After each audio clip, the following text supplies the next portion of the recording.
So you're sending out cold emails and doing cold outbound, but you're not getting the result and the outcome that you're looking for. And you're scratching your head trying to figure out why is that the case. Now, the first thing to say is when it comes to cold email or outbound, there could be a number of different reasons, of course, as to why you're not getting the results that you want. Could be your infrastructure, it could be poor data. But in this particular video, what I want to focus on is the fact that you have a fraction of a second to capture the interest and capture some form of curiosity in the recipient that is reading your message. And there's two big mistakes that I often see that really just completely go against that rule of thumb.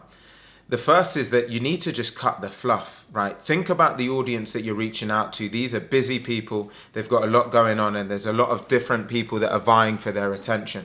So when you're opening your outreach and your message with, hi, hope you're well, or hi, hope you've had a happy Saturday or a happy Friday, these precious words are just time wasters. And so when someone's got a busy inbox and they're seeing that little preview and it's like, hi, hope you're well, you're just wasting time and you're wasting effort and energy and cannibalizing your opportunity to actually get the result that you're looking for, to get that positive reply.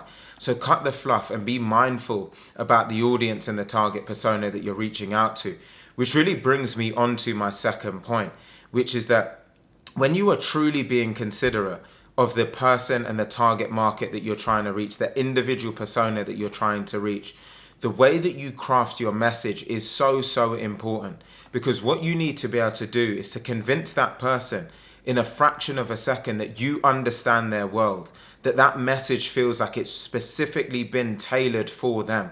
So think about it. If I wanted to reach out to software salespeople, right, I need to really think about and understand, what does their world look like? What are the pain points, the challenges? Where would they see transformative value? And how can I capture that in my hook, that first line of that message, so that they read it and they think, Alex gets me. He understands me. He understands my world. He knows the challenges that I'm going through. He knows the pain point. You've got like a half a sentence, a full sentence to capture all of that. And it takes a real skill set.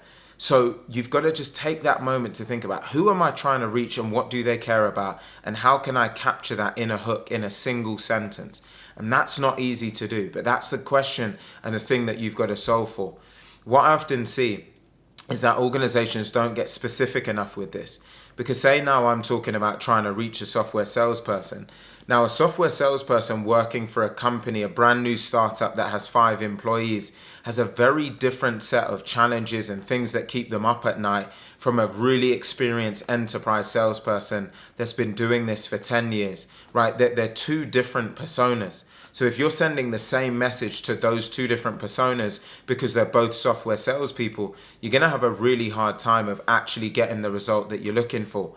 So what you need to do is to take the time to think about, who am I trying to reach? Where are they based? How do they think? How do they operate? What's their level of experience? What type of organization do they work for? And create individual campaigns depending on those different personas. Don't try and do a one size fits all in that sense. And when you are really thoughtful and you have messaging and a hook that really captures that pain point or that area of transformative value, you're going to have a much better opportunity of actually getting a positive response to your cold email or to your outbound message without just trying to go so wide and so horizontal that you're not actually able to capture anyone. Ask yourself, if I was the recipient of this, would I respond based on feeling like this person knows and understands my world? If you need help with any of this type of thing, please do just drop me a message on LinkedIn under Alex Alleyne, or you can reach out via our website, fetched.ai, that's FETCHED.ai. Be more than happy to have a conversation with you to talk through this and more and anything as it relates to generating either more lead flow or some conversion mechanisms to convert lead flow into actual paying clients. Hope you found this video helpful. If you have, please do like, comment, share and subscribe, and I look forward to seeing you on the next one.